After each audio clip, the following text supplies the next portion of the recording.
is difficult to put on, because if we put time, we will be playing into the hand of the terrorists. 1 year, 3 years, 5 years. Let's wait and see the outcome of the election. Let's wait and see the outcome of the Iraqi forces finish their training, and we will see. Ali Al-Bayati, thank you very much indeed. Thank you. Now let me call on Reg Keys, please, to speak for the motion. Thank you, Tim. Ladies and gentlemen, thank you.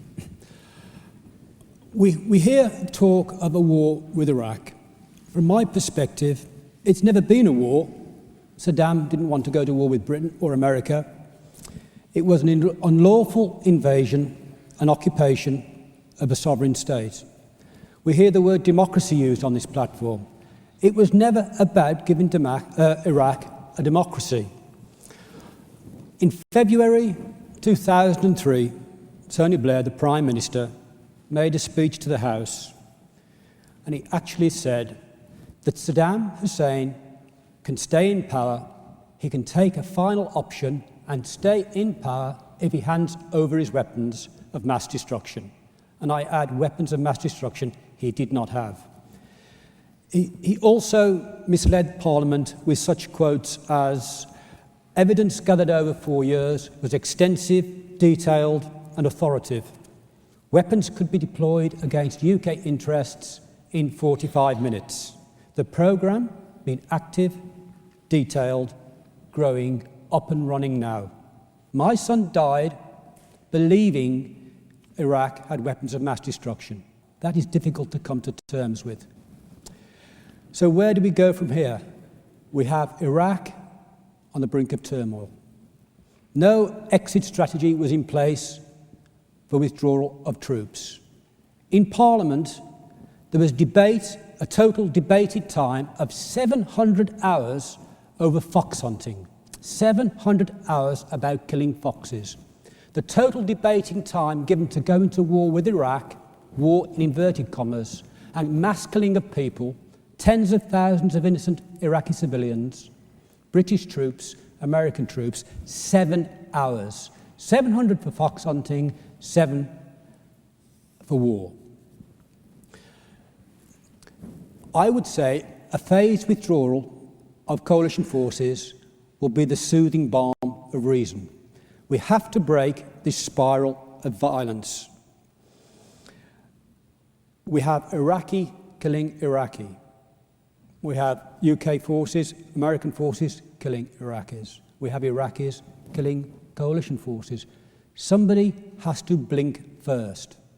And I would say to our leaders, take a lesson from the history books. We look at Russia. They tried to overthrow the Mujahideen, fighting from caves in the mountains in Afghanistan. It didn't work. And they eventually withdrew. It's not a case of if you kill enough of the bad guys, they will go away. How can you have this George Bush's war on terrorism? They're not an enemy that line up on a battlefield wearing a uniform. They will lie dormant for months, then suddenly strike. You cannot win a war on terrorism. So I would say to you this now, the honeymoon period in Iraq is over. A phased withdrawal of coalition forces replaced with UN peacekeeping force of Muslim and Arab extraction. Thank you. Reg Keys, thank you very much. You talk about a honeymoon period, but actually there's a huge mess that's been created in Iraq at the moment. You blame British and American forces for it.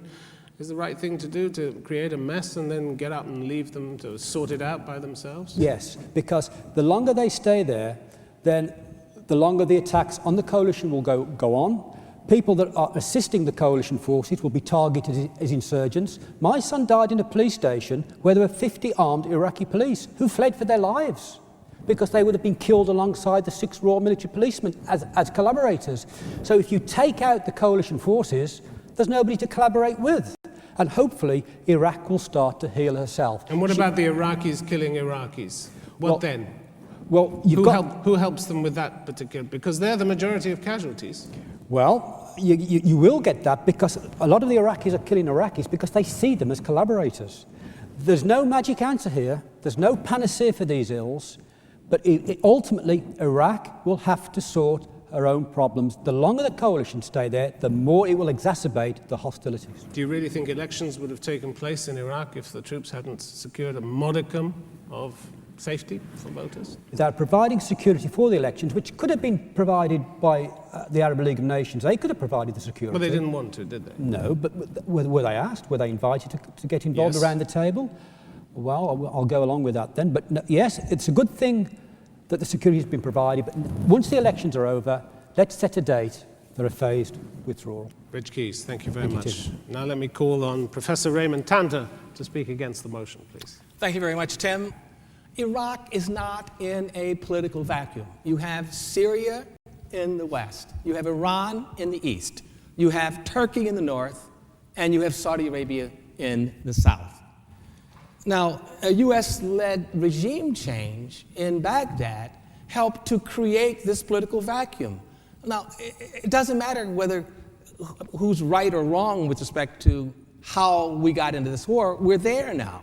So the issue is, if there is now a political vacuum, do you want a greater political vacuum? Were American troops to precipitously withdraw from Iraq?